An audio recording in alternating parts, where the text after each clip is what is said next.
Humans don't fight wars, because they'd win too easily, declared Professor Vitak, his voice laced with disbelief and a hint of admiration.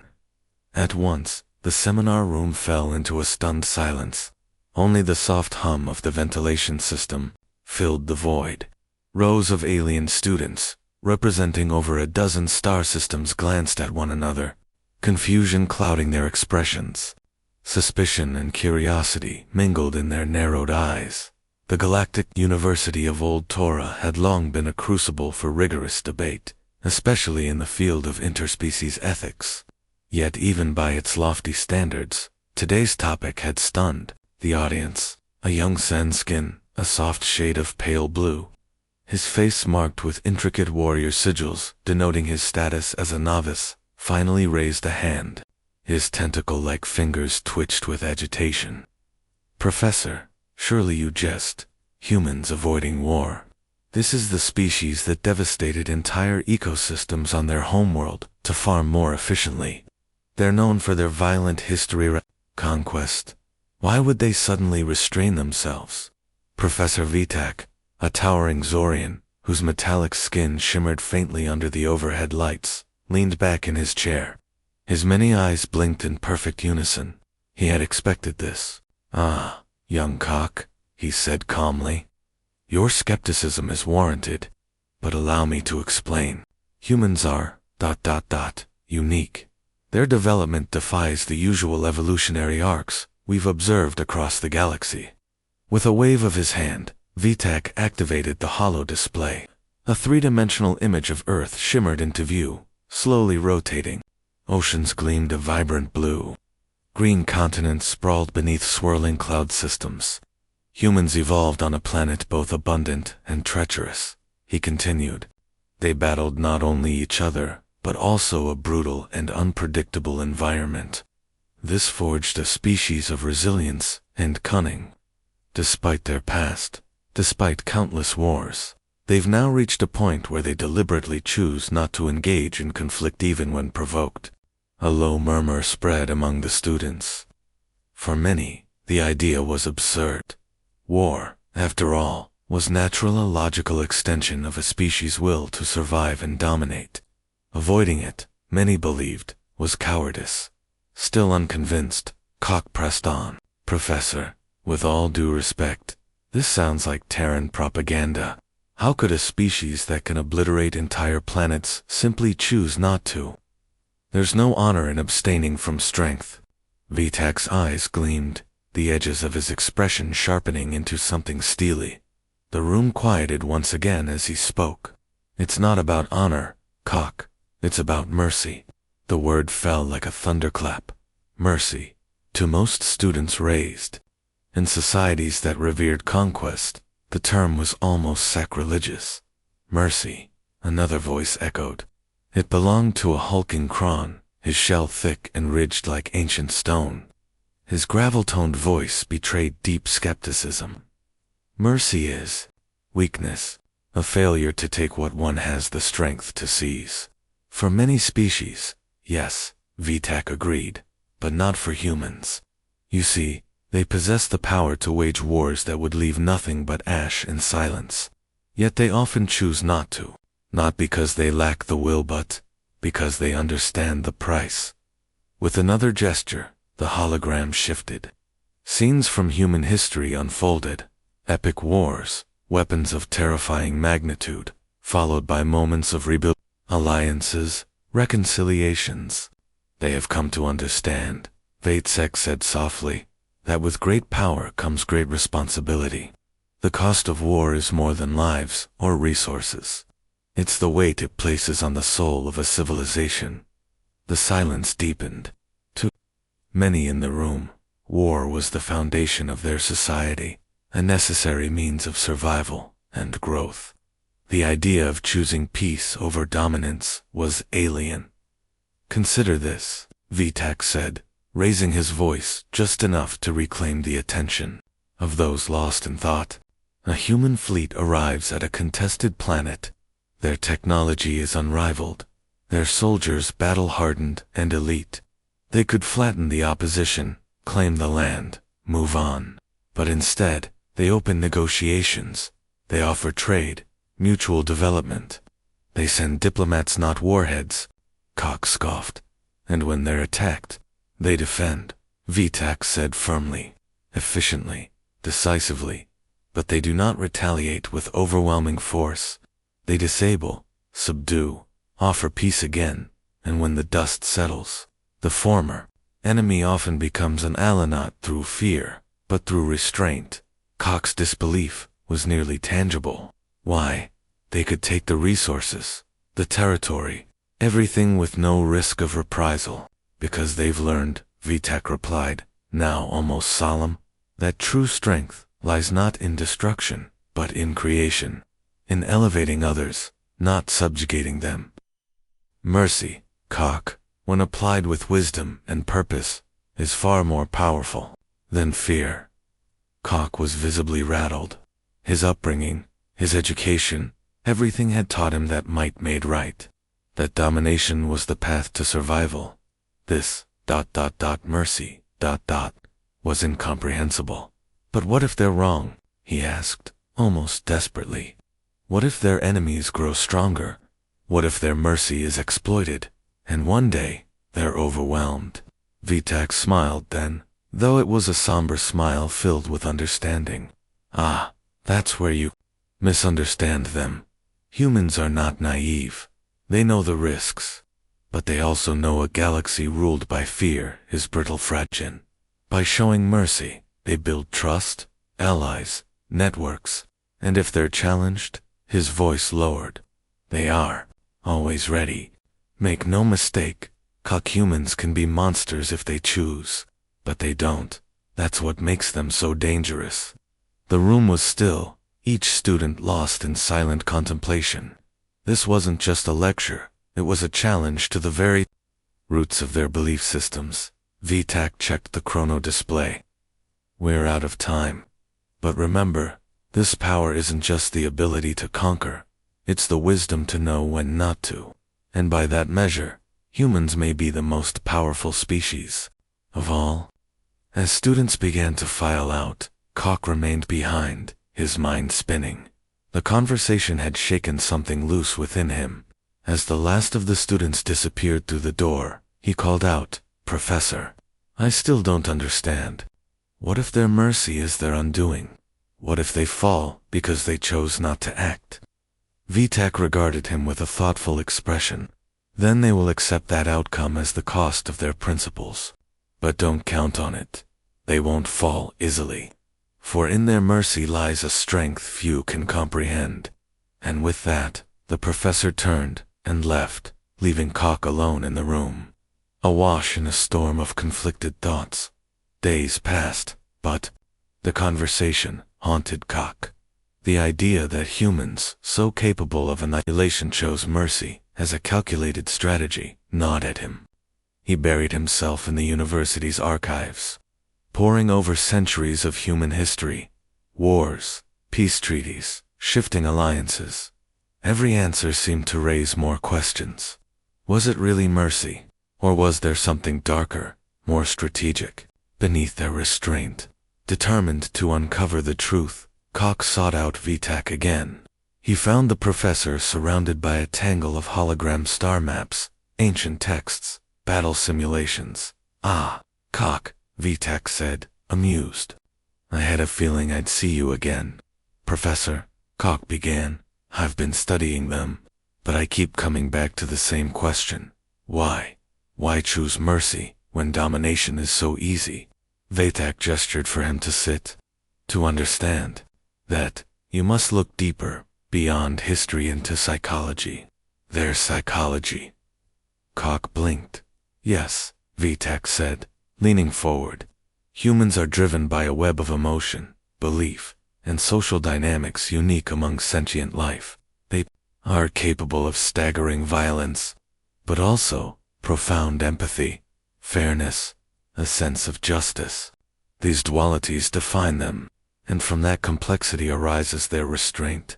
That sounds illogical, Cock said, frowning. Why risk themselves for others? Because their survival depended on cooperation, Vitak replied. They evolved on a harsh world.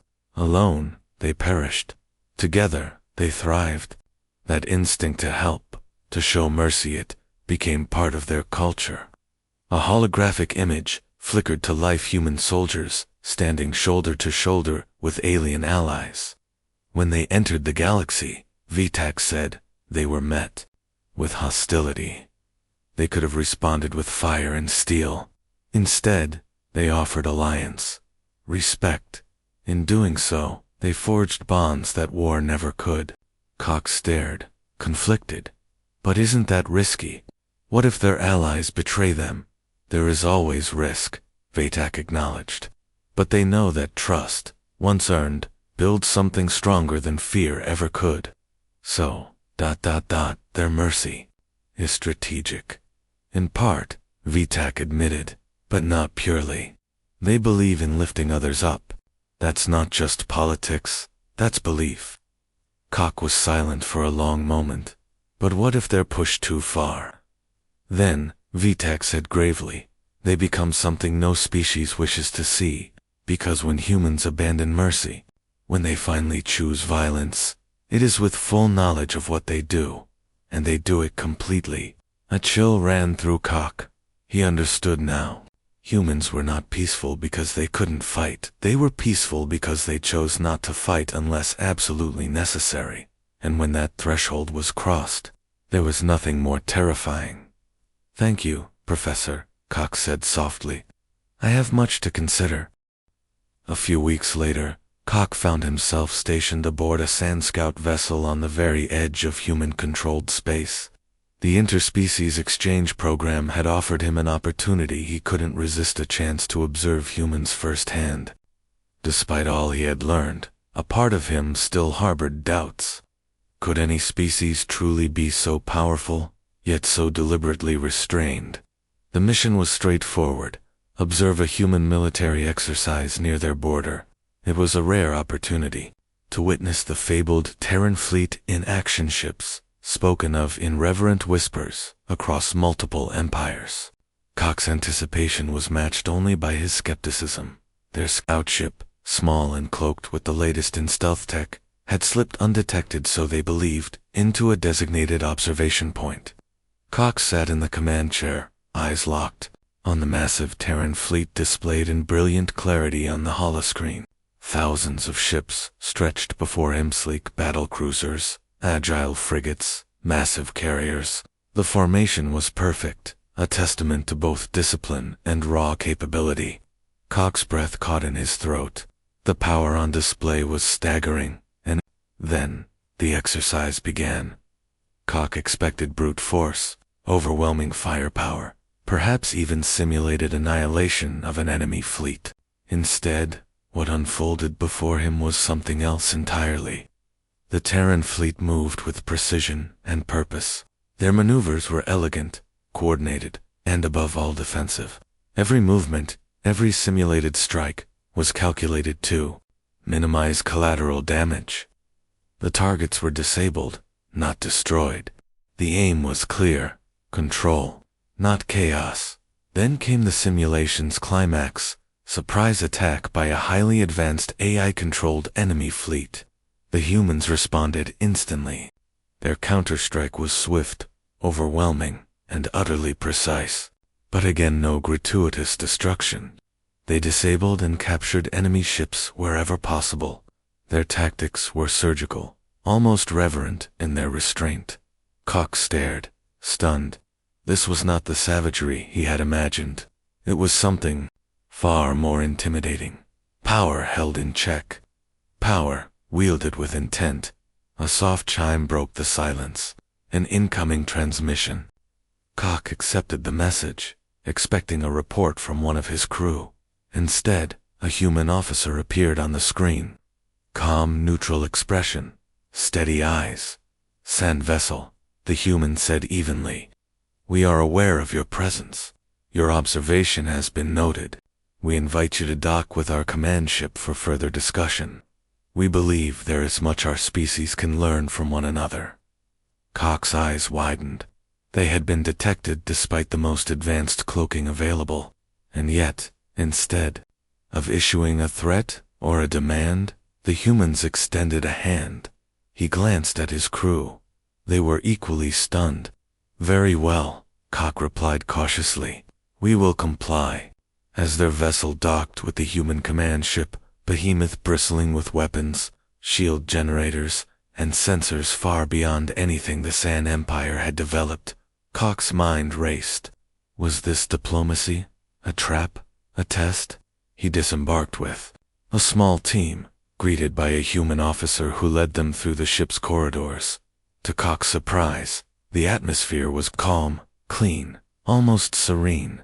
No barked orders, no tension, only quiet professionalism. They were escorted into a spacious briefing room where several high-ranking human officers awaited them. At the center stood the one who had contacted them, Admiral Lawrence. The officer introduced himself, his tone cordial but firm. "We've monitored your approach. We understand your people have questions about our military capabilities. We welcome your curiosity, but we feel it's time to correct some misconceptions." Cock leaned forward, his curiosity bubbling to the surface. "Misconceptions?" "That we are weak," Lawrence said bluntly. "That our mercy is fear. That restraint is hesitation." Cock shifted uncomfortably. That had indeed been his assumption. "Then what is the truth, Admiral?" Lawrence met his gaze without hesitation. "The truth is that we value life. Not just our own, but all life. We've seen what unchecked aggression leads to in our world and across this galaxy. So we made a choice. A different path. Peace. Cooperation. Controlled use of force." He paused. The room was still. "But make no mistake," he continued, his voice now steel. "When we are forced to fight, we do so with everything we have. We do not hesitate. We do not drag our feet. We end conflicts swiftly and with as little death as possible. But we do end them." Something shifted in Cock then. The puzzle pieces clicked into place. These humans were not avoiding war because they feared it. They avoided war because they understood it. "I see," Cock murmured. "You avoid war out of mercy, but also out of wisdom. You understand that true power is not just the ability to destroy, but the ability to choose not to." A small smile tugged at Lawrence's lips. "Exactly. Mercy is not weakness, Cock. It is vision. It's the strength to think beyond the moment, to see the consequences, to act with intention even when it's easier to strike." Cock felt something rise in him, respect, deep and sincere. These humans were not the warmongers of legend, nor the pacifists of myth. They were something else entirely, something far more dangerous and admirable. A civilization that could destroy everything, but chose not to. A civilization that believed the greatest power was not in conquest, but in control. As the meeting came to an end, Admiral Lawrence extended a hand. "I hope this exchange has been enlightening, Cock, perhaps the beginning of a new understanding between our peoples." Cock took the hand, feeling its strength. "More than enlightening, Admiral. It has been transformative. I will return to my people with a new perspective. One I hope will reshape how we see power and how we see you." As Cock and his team boarded their ship, preparing to depart, he turned one last time to look at the Terran fleet. Thousands of vessels in perfect order, each one a symbol of restraint, not aggression. He understood now. True power did not scream, it whispered, it waited. And when pushed to fur it roared. In the weeks that followed, Cock's report circulated through San High Command. His insights sparked debate, skepticism, and reflection. But something had changed in him, something fundamental. The way he viewed war, strength, and what it meant to be powerful had been irrevocably altered. And as he stood once more on the bridge of his vessel, gazing at the stars beyond, he wondered not with fear, but with awe the rest of the galaxy would one day come to understand what he now knew, that the most dangerous force in the universe is not unrestrained violence, but mercy wielded by those strong enough to afford it. Because when humans do choose war, it is not a tantrum, it is an extinction event.